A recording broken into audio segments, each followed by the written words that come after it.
Um casamento de 20 anos, uma casa impecável e um segredo que florescia nos detalhes. O que acontece quando a pessoa que você mais confia transforma o seu santuário em um cenário de traição? Descubra como um rastro de perfume e um silêncio ensurdecedor destruíram a vida de uma mulher que acreditava ter tudo. A vida de Laura era uma construção de porcelana, equilibrada cuidadosamente sobre anos de dedicação e silêncios consentidos. Aos 45 anos, ela acreditava ter atingido o estágio da serenidade, onde o conforto da casa de alto padrão e o sucesso do marido, Miguel, eram os pilares de sua existência. O casarão de muros altos e jardim milimetricamente aparado não era apenas uma propriedade, era o símbolo de uma vitória conjunta. No entanto, o ar dentro daquelas salas amplas começou a carregar um peso novo, uma densidade que Laura sentia na pele, mas que sua mente insistia em ignorar. Miguel sempre fora um homem de hábitos previsíveis. O beijo rápido antes de sair para a empresa, as ligações no final da tarde e o jantar servido pontualmente às 8. Mas a previsibilidade começou a se fragmentar. O primeiro sinal não foi uma briga ou uma ausência, mas sim o modo como ele ocupava o espaço.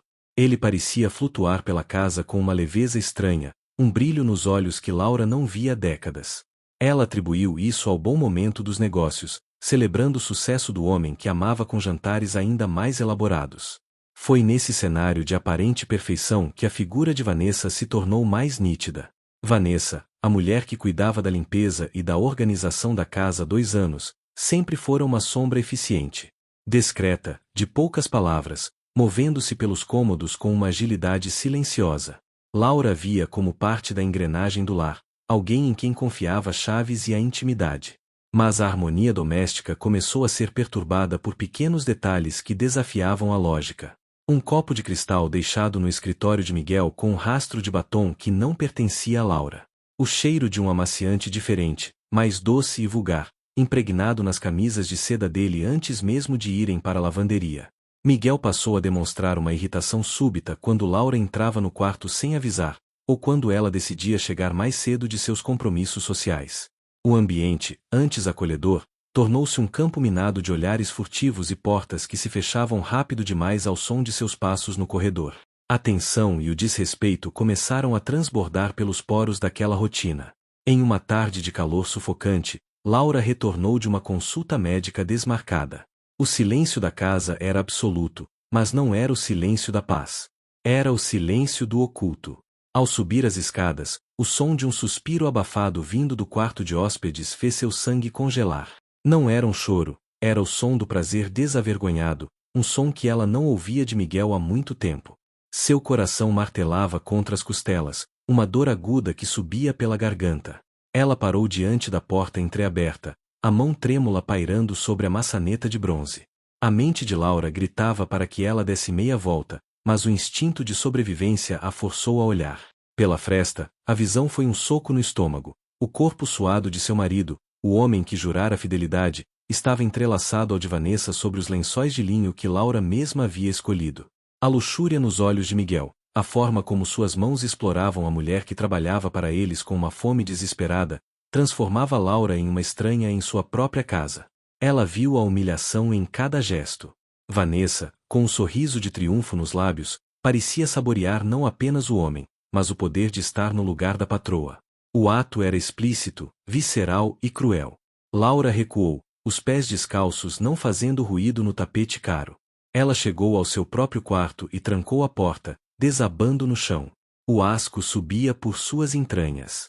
O homem com quem compartilhava a vida estava, naquele exato momento, gemendo o nome de outra no cômodo ao lado. Mas o pior ainda estava por vir.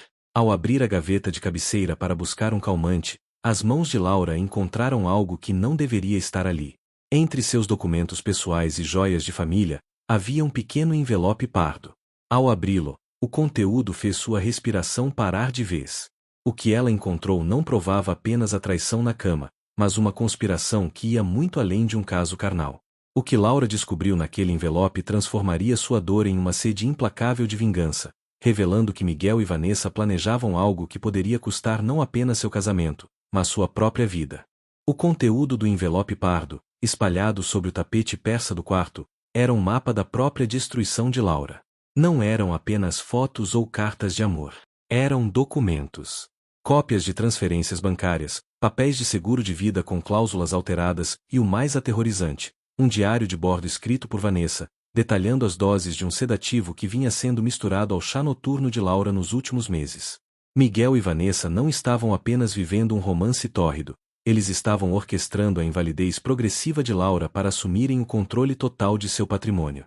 A compreensão daquela crueldade atingiu Laura como uma descarga elétrica. Cada tontura que sentirá, cada esquecimento repentino que Miguel usava para chamá-la de confusa ou cansada, tinha um propósito. Eles estavam construindo uma narrativa de demência precoce. Enquanto ela dormia, dopada pela mulher que limpava seu chão e pelo homem que beijava sua testa, eles celebravam a futura liberdade sobre o corpo dela e o saldo de suas contas bancárias. O som da porta do quarto de hóspedes se abrindo no corredor fez Laura agir por instinto. Com uma agilidade que não sentia há meses, ela recolheu os papéis, guardou-os no fundo de um cofre camuflado no closet e deitou-se na cama, cobrindo-se até o pescoço. Ela forçou sua respiração a ficar pesada, simulando o sono profundo de quem acabará de ser vencida pelo cansaço. Poucos minutos depois, a porta do quarto principal rangeu. Pelo reflexo do espelho da penteadeira, Laura viu Miguel entrar. Ele estava descalço, com a camisa entreaberta e o cheiro do suor de Vanessa impregnado em sua pele. Ele se aproximou da cama e ficou parado, observando-a. Não havia amor naquele olhar, apenas uma frieza clínica, como quem observa um objeto que em breve será descartado. Ele estendeu a mão e tocou levemente o rosto de Laura, um gesto que outrora seria de carinho, mas que agora parecia o toque de uma serpente. Naquela noite, Laura não dormiu. Cada vez que fechava os olhos, via a imagem de Vanessa sobre seus lençóis, o sorriso de triunfo da empregada e a fome nos olhos de Miguel. O asco era uma queimação constante em seu estômago. Ela percebeu que confrontá-los naquele momento seria sua sentença de morte. Eles já haviam ido longe demais. Se soubessem que ela descobrira tudo, o próximo passo seria o silêncio definitivo.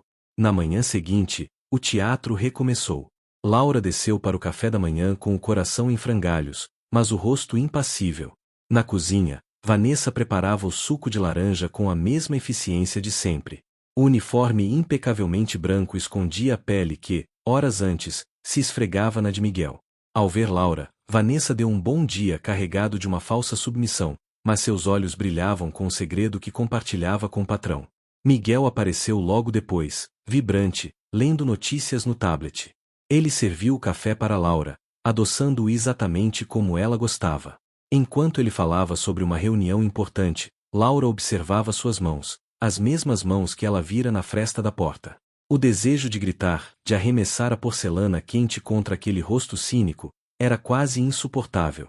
Mas ela se manteve firme. Ela precisava de provas irrefutáveis, de algo que a justiça não pudesse ignorar. Durante a tarde, aproveitando que Miguel estava no escritório e Vanessa ocupada na área de serviço, Laura instalou pequenas câmeras ocultas, compradas meses antes para segurança, mas que nunca haviam sido ativadas.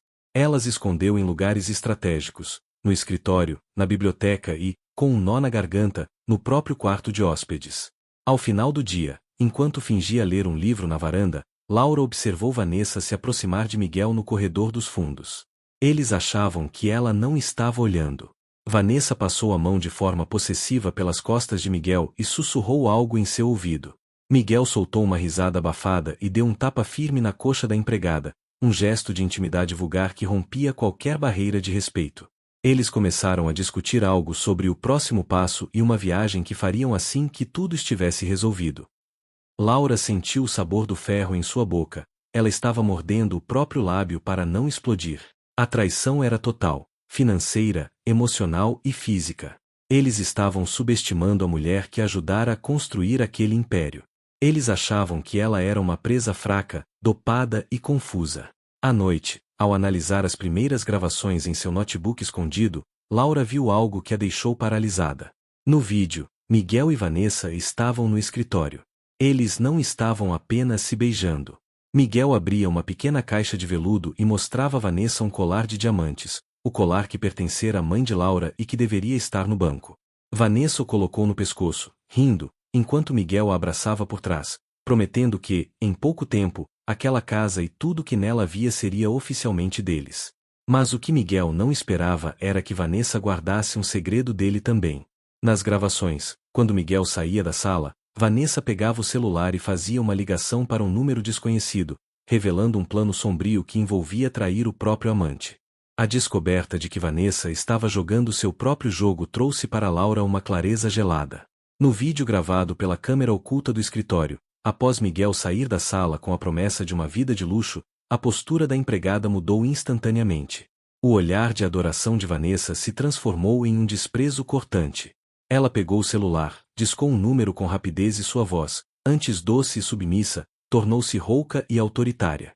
Laura ouviu, através dos fones de ouvido, Vanessa dizer ao interlocutor desconhecido que Miguel era um idiota fácil de manipular e que o plano de transferir os bens de Laura estava na reta final. Mas havia algo pior. Vanessa mencionou que Miguel não passava de um laranja e que, assim que o patrimônio fosse liquidado, ele seria o próximo a desaparecer, levando a culpa por todo o desfalque e pela doença de Laura. A traição de Miguel contra a esposa era apenas uma peça no tabuleiro de uma criminosa muito mais profissional do que ele jamais poderia supor. O asco que Laura sentia por Miguel foi subitamente temperado por uma ironia amarga. O homem que se achava o mestre da sedução e do controle estava sendo devorado por quem ele acreditava estar usando. No entanto, Laura não sentiu pena. Miguel permitirá que aquela serpente entrasse no santuário de sua família. Ele abriu as portas para a destruição de ambos em troca de prazeres carnais e ganância. Na manhã seguinte, Laura decidiu que era hora de sair da defensiva. Ela precisava de um aliado, mas não podia confiar em ninguém do seu círculo social habitual, onde as fofocas corriam mais rápido que a justiça. Ela procurou um antigo contato, um investigador particular especializado em crimes financeiros, sob o pretexto de uma auditoria para a empresa de Miguel. Enquanto isso, a convivência na casa tornava-se um exercício de atuação digno de um Oscar. Laura passou a aceitar o chá que Vanessa lhe trazia todas as noites, mas, em um movimento milimetricamente ensaiado, despejava o líquido nos vasos de plantas logo que a empregada virava as costas. Ela começou a fingir os sintomas que eles esperavam, tropeçava nas palavras, simulava desorientação e dormia longas horas durante o dia. A confiança de Miguel e Vanessa atingiu o ápice. Eles se tornaram descuidados. Em uma tarde, Laura, escondida atrás da porta da biblioteca, ouviu os dois na cozinha. O som de tapas, risadas vulgares e o barulho de louças sendo empurradas na mesa de mármore denunciavam que eles não faziam mais questão de esconder a luxúria, acreditando que a patroa estava em coma induzido pelos remédios no andar de cima. Miguel falava sobre a venda de uma das propriedades de Laura no litoral. Ele detalhava como falsificaria a assinatura dela, aproveitando-se da confusão mental que ela vinha apresentando. Vanessa o incentivava, beijando-lhe o pescoço enquanto guardava o colar de diamantes roubado dentro do próprio avental. A cena era uma afronta à dignidade humana, uma exibição de degradação moral que endurecia o coração de Laura a cada segundo. Porém, o investigador de Laura trouxe uma informação que mudou o ritmo da vingança. Vanessa não era apenas uma empregada oportunista. Seu nome real era outro, e ela já havia passado pela vida de outros empresários em outros estados, sempre deixando um rastro de mortes naturais e inventários contestados. Ela era uma viúva negra profissional. E o contato para quem ela ligava no vídeo era, na verdade, um cúmplice que se passava por advogado em uma cidade vizinha. Armada com essa informação, Laura começou a semear a discórdia. Ela sabia que a ganância é o ponto fraco de qualquer criminoso. Em um jantar, fingindo uma lucidez repentina, ela mencionou a Miguel, na frente de Vanessa, que estava pensando em mudar seu testamento para doar grande parte de sua fortuna a uma instituição de caridade, deixando apenas uma pequena pensão para ele. O choque no rosto de Miguel foi visível, mas o brilho de ódio nos olhos de Vanessa foi o que Laura realmente queria ver. A semente da dúvida fora plantada. Miguel começou a entrar em pânico, temendo que seu plano de riqueza fácil estivesse escapando. Vanessa, por outro lado, percebeu que precisava acelerar o processo antes que Laura fizesse qualquer alteração legal.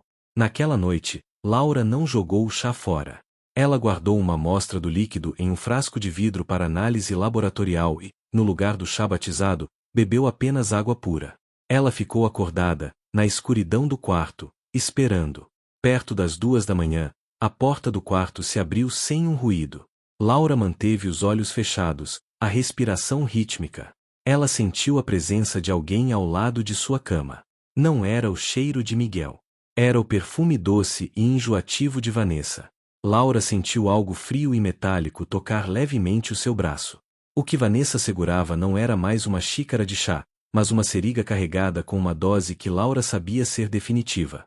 Mas, antes que a agulha pudesse perfurar sua pele, um barulho ensurdecedor vindo do andar de baixo fez Vanessa estacar, revelando que a noite estava apenas começando. O estrondo que paralisou a mão de Vanessa com a seringa veio do escritório no andar de baixo. Era o som de cristais se quebrando e móveis sendo arrastados, seguido por um grito de fúria de Miguel. Vanessa, tomada pelo susto, escondeu a agulha no bolso do uniforme e correu para o corredor, esquecendo-se por um segundo da patroa adormecida. Laura abriu os olhos na escuridão, o coração disparado, mas a mente gelada. Ela se levantou silenciosamente, calçou os chinelos e seguiu a sombra da mulher que tentará matá-la. Ao chegar ao topo da escada, a cena que Laura presenciou era de puro desespero. Miguel estava no meio do escritório, cercado por papéis espalhados. Ele segurava o celular com as mãos trêmulas, gritando com alguém do outro lado da linha. Ele acabará de descobrir que suas contas bancárias, aquelas onde ele vinha desviando o dinheiro de Laura, haviam sido bloqueadas por uma investigação de fraude fiscal. O investigador de Laura havia jogado a primeira peça do dominó. Vanessa entrou no escritório como um furacão, tentando acalmá-lo, mas a máscara de amante dedicada já estava rachada. Miguel a empurrou, acusando-a de ter feito algo errado, de ter chamado atenção demais com os gastos excessivos. A ganância, que antes os unia como cola, agora agia como um ácido, corroendo a cumplicidade. Eles começaram a trocar insultos baixos, xingamentos que ecoavam pelas paredes luxuosas, revelando a podridão que sempre existiu sob a superfície daquele caso.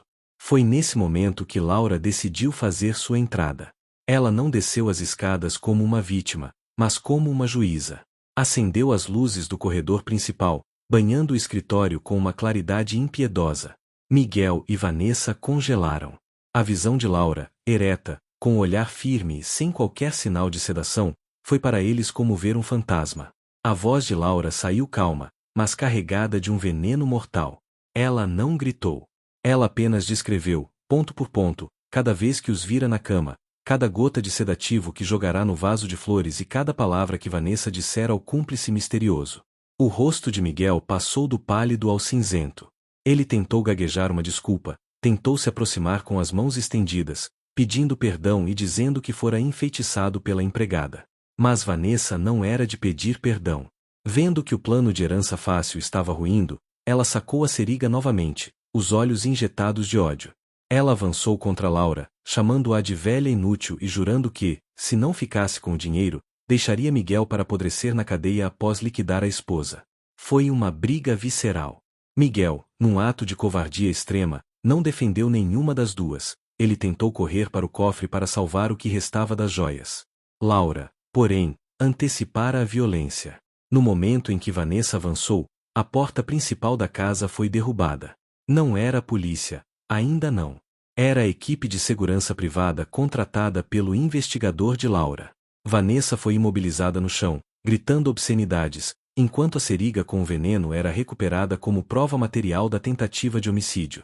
Miguel, ao ver que não tinha saída, desabou em prantos aos pés de Laura, implorando por misericórdia, lembrando os 20 anos de casamento e jurando que Vanessa o estava chantageando. Laura o observou com um nojo profundo. Ela se inclinou e sussurrou no ouvido do marido que o amor que sentia por ele havia morrido no momento em que vira o rastro de batom no copo de cristal. Ela revelou que o bloqueio das contas era apenas o começo. Ela já havia entrado com pedido de divórcio por adultério e tentativa de assassinato, e que ele sairia daquela casa apenas com a roupa do corpo e algemas. A polícia chegou logo em seguida, as luzes vermelhas e azuis refletindo nas janelas de vidro da mansão que um dia foi um lar. Vanessa foi levada primeiro, mas, antes de entrar na viatura, ela lançou um último olhar para Miguel. Um olhar de puro escárnio. Ela gritou para que todos ouvissem que Miguel sabia de cada gota de veneno e que ele mesmo havia sugerido a dose final para acelerar o processo. Enquanto os policiais liam os direitos de Miguel, Laura caminhou até o jardim. O ar da noite parecia, pela primeira vez em meses, puro. Mas, enquanto observava o marido ser colocado no banco de trás do carro patrulha, o investigador se aproximou dela com um tablet. Dona Laura, tem algo que a senhora precisa ver, disse ele. O cúmplice com quem a Vanessa falava, nós rastreamos a última ligação. O número não pertence a um advogado. Pertence a alguém muito mais próximo da senhora, alguém que está nos registros da sua própria família. Nesta parte final, o castelo de cartas desmorona por completo. Laura descobre que a traição não era um ato isolado de luxúria, mas uma rede de crueldade que envolvia o próprio sangue, levando a história a um desfecho de justiça implacável. Parte 5. O acerto de contas. A revelação do investigador paralisou o tempo. Laura pegou o tablet com as mãos ainda trêmulas pela adrenalina do confronto. Na tela, o registro das chamadas de Vanessa apontava para um nome que fez o mundo de Laura girar: Henrique.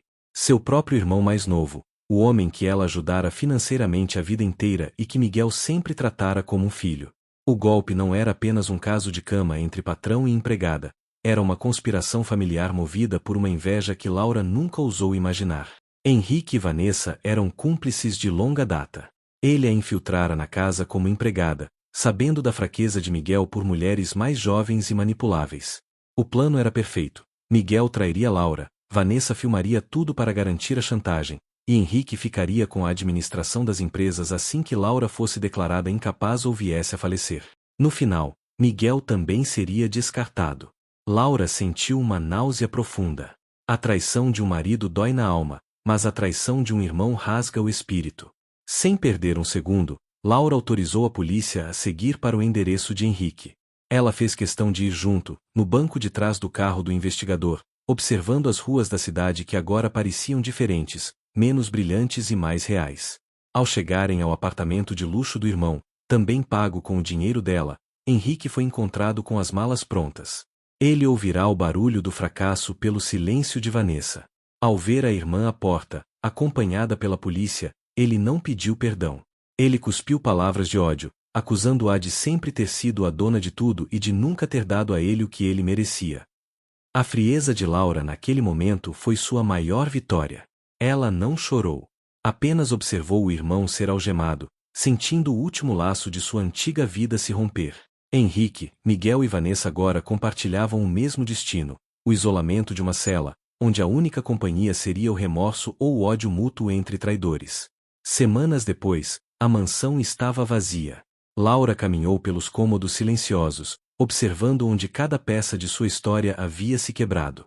Ela mandou queimar os lençóis do quarto de hóspedes e vendeu cada móvel que Miguel e Vanessa haviam tocado. Ela não queria memórias, queria espaço para o novo. O processo de divórcio avançou rapidamente, e as provas de tentativa de homicídio garantiram que Miguel perdesse cada centavo que tentará roubar. Ele terminou seus dias em um presídio estadual, sendo humilhado por aqueles que um dia ele desprezou do alto de sua arrogância. Vanessa, a viúva negra, enfrentou uma pena pesada, mas o seu maior castigo foi a perda do colar de diamantes que tanto desejou, agora devolvido ao cofre de Laura. Henrique, por sua vez, foi condenado por conspiração e fraude, perdendo o direito a qualquer herança familiar futura. Laura transformou a dor em propósito. Ela vendeu a mansão, aquele cenário de mentiras, e mudou-se para uma casa menor, de frente para o mar, onde o som das ondas era a única narração que precisava ouvir. Em sua última tarde na antiga casa, Laura serviu-se de uma taça de vinho, sentando-se no jardim que agora ela mesma cuidava. Ela olhou para as próprias mãos, mãos que não estavam mais trêmulas, mas firmes. Ela não era mais a esposa enganada ou a irmã traída. Ela era uma sobrevivente que aprendeu que a verdadeira riqueza não está no que se possui, mas na coragem de arrancar as ervas daninhas, não importa quão profundas sejam suas raízes. Ela levantou a taça em um brinde silencioso ao seu novo começo. O sol se punha no horizonte, tingindo o céu de laranja e roxo, cores que não representavam mais o luto, mas o renascimento. A história de Laura, Miguel e Vanessa terminava ali, mas a vida de Laura estava apenas começando. Ela fechou o portão principal pela última vez, sem olhar para trás, sabendo que a justiça pode tardar, mas para aqueles que mantêm os olhos abertos, ela é o destino inevitável. A história de Laura termina com a clareza de que ninguém pode construir um futuro sobre o sofrimento alheio sem que, um dia, as paredes desabem sobre si mesmo. E lembre-se, entre segredos a verdade sempre aparece.